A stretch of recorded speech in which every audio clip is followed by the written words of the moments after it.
Hoje nós vamos falar sobre garrafas de vinho. Estou com uma aqui já do meu lado. O que são as garrafas de vinho? São um recipiente para armazenar o vinho. Ele é armazenado na garrafa, é transportado pela garrafa, mas nem sempre foi assim. As garrafas de vinho, em termos de logística, elas ainda são meio pesadas, frágeis, né? Não é um compartimento eficiente pensando-se dessa forma. Por exemplo, um container num navio, se for levar um vinho a granel num tanque grande, você pode levar até 26 mil litros de vinho. E se você for levar no container garrafas de vinho, você pode levar aí em torno de 10 mil litros de vinho na forma de garrafa. Eles são relativamente pesados e frágeis, né? Quem nunca acabou correndo o risco de quebrar um vinho mandando pelo correio ou então botando na mala numa viagem, né?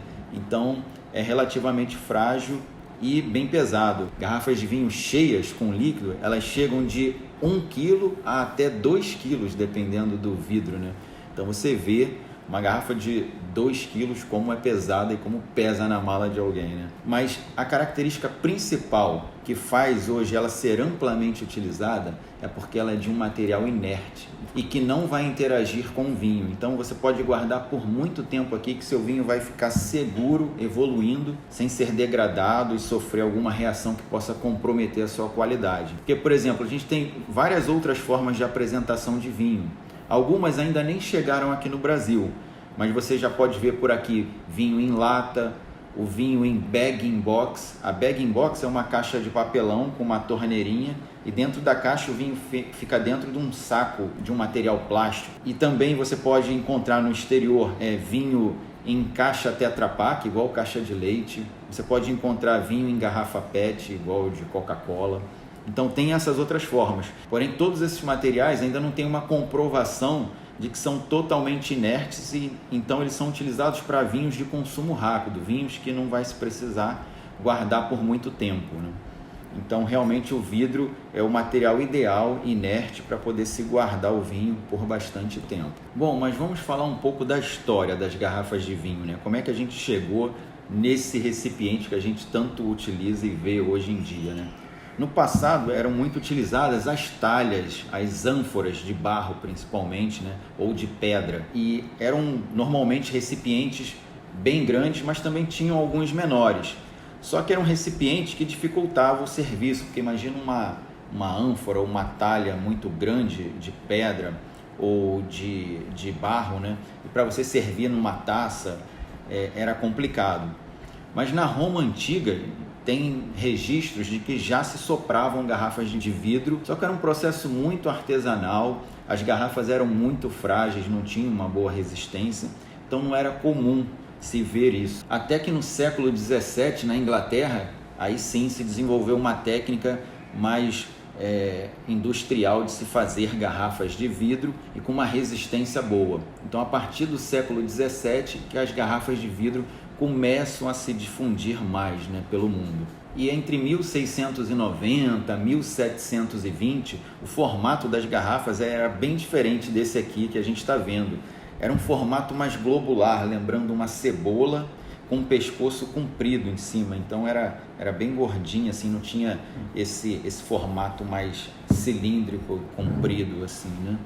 Isso depois que foi mudando, foi afinando a garrafa até chegar nesse formato. E olha que curioso, entre 1630 e 1860, ou seja, por uns 230 anos, o vinho não podia ser vendido em garrafa na Inglaterra, porque era um processo ainda não tão preciso e as garrafas variavam de tamanho. Então, até para se proteger o consumidor, naquela época já se pensava nisso, né? Você vê que curioso, não se vendia o vinho em garrafa porque poderia variar. Para um consumidor ser vendido num volume tal, para outro em outro volume. E aí só a partir de 1860 é que foi liberada a venda em garrafas. Antes se media a quantidade de vinho, além das talhas e das ânforas já tinham barricas de madeira. Então se media a quantidade, só depois botava na garrafa do cliente a quantidade que ele comprou de vinhos. Mas engraçado que até quase 1970 ainda tinha algumas variações na padronização da quantidade de vinho a ser engarrafado numa garrafa de vidro, né? Ainda se variava muito entre 650 e 850 ml. Os vinhos de Bordeaux costumavam ter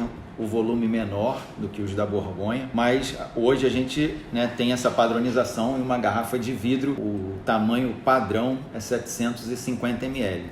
Existe uma exceção que eu lembre aqui, que é o Vin Jaune, um vinho feito na França, na região do Jura, né?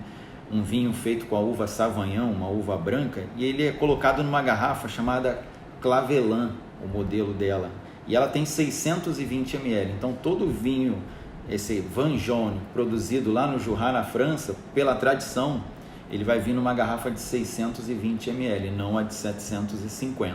E existem algumas teorias, né, do porquê 750 ml. Tem uma muito difundida que diz que é quanto um soprador de vidro consegue soprar, né, a capacidade que o pulmão dele consegue soprar é até 750 ml, e ficou isso padronizado.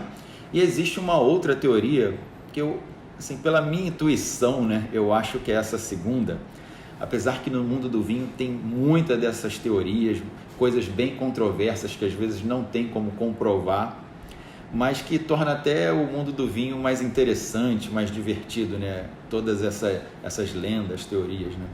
E a outra diz que é por causa do tamanho da barrica de carvalho, né? Que a principal barrica de carvalho, antigamente, que era usada para transportar vinhos, tinha 225 litros. Quando você vai converter isso em garrafas, se você utilizar garrafas de 750 ml, uma barrica de 225 dá exatamente 300 garrafas. Então diziam que era para facilitar as contas na hora, lá no porto, na hora de se entregar vinho, receber vinhos, para transformar o cálculo de uma barrica em garrafas, ficava mais fácil se a garrafa fosse de 750 ml, porque uma barrica daria exatamente 300 garrafas de vinho. Agora vamos falar rapidinho das partes de uma garrafa de vinho, né? Parece uma coisa meio boba, mas a gente pode conhecer, e aí na hora que a gente for comparar os diferentes modelos, a gente já sabe, né? A gente tem a base da garrafa de vinho, que é essa parte de baixo. A gente tem o bojo, que é onde a parte que fica a maior quantidade de vinho, né? É o recipiente em si, o bojo da garrafa. Depois a gente tem o ombro, que é a parte que afunila um pouco aqui a garrafa. Depois tem o pescoço, que é essa parte comprida aqui. E depois do pescoço tem o gargalo, que é essa parte até aqui, que é reforçada até para ajudar na hora de usar o saca-rolha a não quebrar o vidro, né? Ele poder ser mais resistente, suportar uma pressão maior aqui no que a gente chama de gargalo. E uma coisa interessante, né? A gente sabe que algumas garrafas de vinho têm uma concavidade muitas vezes menor ou maior aqui embaixo. Alguns dizem que, né, essa concavidade, quanto maior, melhor a qualidade do vinho. Se a concavidade for menor, o vinho é de pior qualidade. Isso realmente é uma lenda, tá? Não tem nada a ver, gente. Esse aqui, por exemplo, tem uma concavidade não tão grande, é um bom vinho. Mas olha só, para a gente desmistificar completamente esse mito da concavidade.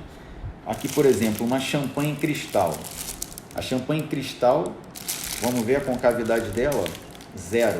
Não tem nada de concavidade nela. Então você vê que um espumante, né, que é mais especificamente um champanhe, que custa mais de R$3.000 a garrafa, não tem concavidade. E aqui, por exemplo, um espumante brasileiro, que é muito bom também, mas custa em torno de R$50 a garrafa, tem a concavidade. Então, ou seja, isso é um mito, né, que realmente não significa que a qualidade é melhor ou pior por causa da concavidade. Tem algumas teorias para a concavidade, que é para melhorar a resistência do fundo da garrafa, então se faz uma leve concavidade, e também para aumentar o centro de gravidade aqui na garrafa e a garrafa não tombar facilmente. Porque se eu tenho mais vidro aqui pelo meio, quando eu coloco ela apoiada, ela fica mais difícil de eu tombá-la, de eu fazer uma pressão e a garrafa tombar, porque aqui tem um peso, tem um centro gravitacional aqui no meio da garrafa. Agora vamos falar sobre os formatos de garrafa de vinho, pelo menos os principais, né? Porque existem infinitos formatos de garrafa, mas eu vou citar os 6 que a gente mais vê por aí, mais recorrentes, né? Um deles é o formato Bordeaux, ou seja, que ficou característico por ser utilizado na região de Bordeaux, na França, que é esse formato aqui. Ou seja, essa garrafa vem com um bojo e aí tem os ombros bem acentuados, né? Uma curva bem acentuada nos ombros. Isso tem um motivo porque, né? Esses ombros têm essa curva acentuada porque os vinhos de Bordeaux, né, que são principalmente feitos com a uva Cabernet Sauvignon e Merlot, com o tempo de guarda em garrafa, geram muitas borras. Na hora de você servir o vinho, com o ombro mais acentuado, é mais fácil das borras ficarem retidas dentro da garrafa e não passarem para a sua taça. Então, esse aqui acabou sendo o formato que você mais vê por aí hoje nos vinhos, né? Mas principalmente dos vinhos que são feitos com as uvas que são utilizadas em Bordeaux, né? Como a Cabernet Sauvignon e a Merlot. O segundo formato é esse formato aqui, Borgonha, ou seja, que surgiu na região da Borgonha, na França. E a gente sabe que na região da Borgonha os vinhos são feitos principalmente com a uva Chardonnay e a tinta Pinot Noir. Então, a diferença, né, para a garrafa de Bordeaux é que os ombros não têm eles não afunilam de forma muito acentuada, eles vão afunilando de forma bem leve. E aí tem a ver com os vinhos, porque o Chardonnay é um vinho branco que não forma borra, o Pinot Noir já não é um vinho mais leve, que não forma tanta borra quanto um Merlot, um Cabernet Sauvignon. Então, não precisa ter aquele ombro tão acentuado para reter borras, por exemplo. Então, acabou sendo um formato tradicionalmente utilizado na Borgonha e que aí foi extrapolado para essas uvas, né? Normalmente, vinho de Chardonnay e Pinot Noir são engarrafados nesse formato. E também os vinhos do Rhône, tá? Os vinhos feitos com a uva Syrah, por exemplo, no Rhône, também tem esse formato. E não só eles, também no Douro Superior, em Portugal, né, lá na região do Douro, o Douro a gente subdivide em 3 regiões, né? Baixo Corgo, Cima Corgo e Douro Superior. É uma tradição dos vinhos engarrafados no Douro Superior serem nesse formato. No restante da região do Douro, costuma ser nesse formato de Bordeaux. E até na Espanha também, lá na Rioja, quando o vinho é engarrafado, principalmente composto pela uva Tempranillo, costuma ser nesse formato. Quando é principalmente com a uva Garnacha, costuma ser neste formato. Passando para o terceiro modelo de garrafas, nós temos aqui um estilo Alsácia, né?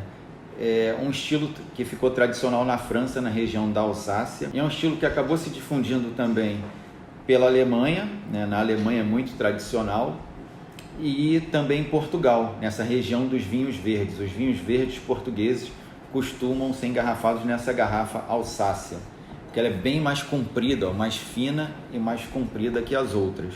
Agora, ruim em algumas adegas, né? Algumas adegas mais apertadas, às vezes ela é muito comprida. E a gente tem o estilo Champagne, né? O estilo que foi difundido na região de Champagne e depois todos os espumantes passaram a serem engarrafados nessa garrafa. Ela parece muito com o modelo Borgonha, porém é mais resistente e mais comprida, né? Então esse é o quarto modelo que a gente vê por aí de garrafa. Um quinto modelo, eu não tenho aqui, mas a gente pode colocar a imagem para vocês, que é o Franconia, né? É uma garrafa, ela é um pouco achatada, né, da frente para a parte de trás dela, e ela é gordinha assim, redondinha. Ela vem o gargalo dela, depois ela fica bem redondinha, gordinha. A gente vai colocar a imagem para vocês. É a Franconia porque ela é tradicional nessa região na Alemanha, região da Franconia, ou como eles chamam lá, Franken. E o sexto e último é o modelo de vinho do Porto, que costuma ser um pouco diferente, né? Ela costuma ser um pouquinho mais bojuda, um pouquinho mais gordinha. Você vai encontrar aí outros modelos, mas esses são os principais, os 6 principais. E também tem os vinhos, né, que costumam ser engarrafados em garrafas bem pesadas. Engraçado, isso acontece muito mais no sul da Itália, Argentina, que tem um pouco dessa tradição de usar garrafas mais pesadas, bem grossas, né? Os primitivos italianos, isso acontece muito. Aqui eu estou com um exemplo de um primitivo. Nossa, e essa garrafa é muito pesada, o vidro é bem grosso, com uma concavidade bem grande, né? Então tem essa tradição. Eu acho que os italianos, principalmente pela tradição da Itália ser muito ligada ao design, a visual, você vê que os maiores estilistas do mundo são da Itália, né? As principais marcas, né, dessas grifes são italianas, assim como carros, né? Aqueles carros com design bem diferente, como Ferrari, Lamborghini, esse Bugatti, são todos italianos, né? Então acho que a Itália tem essa tradição do design. Acho que por isso que a gente vê umas garrafas assim preocupadas com design na Itália, e a Argentina também acabou seguindo muito essa linha. E existem alguns vinhos tradicionais, como o Châteauneuf du Pape, que tem esse alto relevo na garrafa. Isso aqui é uma tradição na região de Châteauneuf du Pape, lá no sul da França, né, no sul do Rhône, em fazer esse alto relevo na garrafa. E outro assunto, falando de garrafas, é a cor das garrafas, né? A cor do vidro, né? Quase todas têm uma cor, né? Isso no passado era por impureza mesmo, na terra, na sílica que era utilizada, e que às vezes dava uma tonalidade ao vinho, né? Mas hoje é feito propositalmente, né? Querendo um tom exato de cor, né? Então a gente vê uns tons mais claros, assim, esverdeados, alguns um pouco mais amarronzados e mais escuros, como esse aqui. E o objetivo é o quê? Filtrar a luz ultravioleta. Quanto mais luz ultravioleta, tanto da luz natural do sol quanto luz artificial, prejudicam o vinho, né? Pode levar ao que os americanos chamam de light strike, né? Ou os franceses falam o goutte de la lumière, que realmente reduz o vinho e pode desenvolver no vinho sabores desagradáveis, sabores de repolho cozido, de cebola, e até tirar os aromas, né, as características frescas do vinho. Mas tem alguns exemplos de vinho que são engarrafados em garrafas de vidro totalmente transparentes. E um grande exemplo são os vinhos rosés, né, como esse aqui. Os vinhos rosés, por ter essa cor tão atraente, tão bacana, né, que faz a gente ficar louco para beber então eles são engarrafados na garrafa transparente, porque tem várias tonalidades de rosa e dá um charme a mais. E são vinhos que não são para guardar por muito tempo. Normalmente um vinho rosé é para se consumir em até 3 anos no máximo. Outros vinhos com vidro transparente aqui é a própria champanhe cristal, que eu já tinha falado.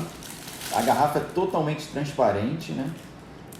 Porque é de cristal, e querem demonstrar toda essa exclusividade, né? Porque isso aqui na época era um czar russo, né? Que adorava champanhe, e aí essa Maison Louis Roederer fez exclusiva para esse czar na Rússia, né? Uma champanhe engarrafada em garrafa de cristal. Então daqui que vem a champanhe cristal. Mas ela é em vidro transparente. Só que como é uma champanhe de guarda, que vai ser guardada por muito tempo, ela vem envolta nesse celofane aqui com cor, para poder filtrar o raio UV e não deteriorar o champanhe, né? E você poder guardar por muito tempo, e quando consumir você pode tirar o saco e ver, né, através da garrafa transparente, ver toda aquela cor bonita do champanhe e tal. E por último, né, o que eu vejo de garrafas transparentes são muitos vinhos de sobremesa, como os vinhos Sauternes, lá em Bordeaux, na França, se costuma utilizar vinho transparente. E agora, para finalizar, vamos falar sobre os tamanhos de garrafa, né? Também tem uma infinidade de tamanhos de garrafa de vinho, e vamos falar sobre os principais aqui, os principais tamanhos, né? Então vamos começar pelo menor deles, assim, que a gente mais vê por aí, que é chamado ou baby, né, ou quart, do francês quart, de 1/4 de garrafa, né? Porque o tamanho dela é 1/4 de uma garrafa padrão, são 187 ml. Mas pegou o apelido de baby também. Então tem essa bem pequenininha. Daí a gente vai para demi ou meia garrafa, né? Que é metade de uma garrafa padrão, ou seja, tem 375 ml. Depois a gente tem uma outra garrafa, que eu não tenho ela aqui, uma de 500 ml, que é bem raro. São só para alguns vinhos doces, como alguns Sauternes ou Tokaj, feito na Hungria, que é uma de 500 ml e tem o nome Jenny, né? Aí depois a gente vem para garrafa padrão, né? 750 ml, né? Que é esse tamanho aqui, 750. E depois a gente vem para 1,5 litro, ó, já é o dobro de uma padrão, né? 1,5 litro.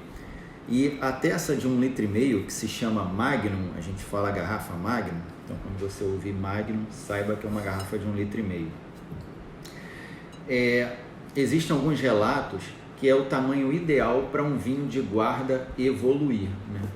Porque, pensa aqui comigo, quanto menor o tamanho da garrafa, mais oxigênio que passa, no caso, nos vinhos que são de rolha, mais oxigênio que entra, vai ser uma proporção maior de oxigênio para vinho que tem dentro da garrafa, ou seja, vai fazer um efeito de oxidação, de evolução mais rápido do que numa garrafa desse tamanho e que, por sua vez, numa dessa.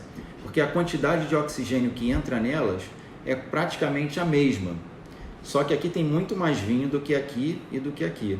Então, onde tem mais vinho, o oxigênio que entra vai fazer menos efeito de evoluir o vinho. E dizem que a garrafa Magnum de 1,5 litro é a proporção ideal para que o vinho evolua num tempo legal, né?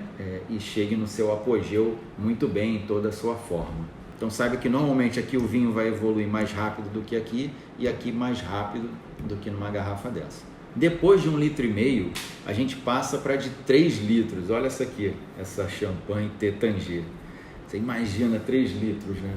Uma garrafa de 3 litros em Bordeaux, eles vão chamar de Double Magnum. Essa aqui é 3 litros, mas imagina que seja de um vinho de Bordeaux.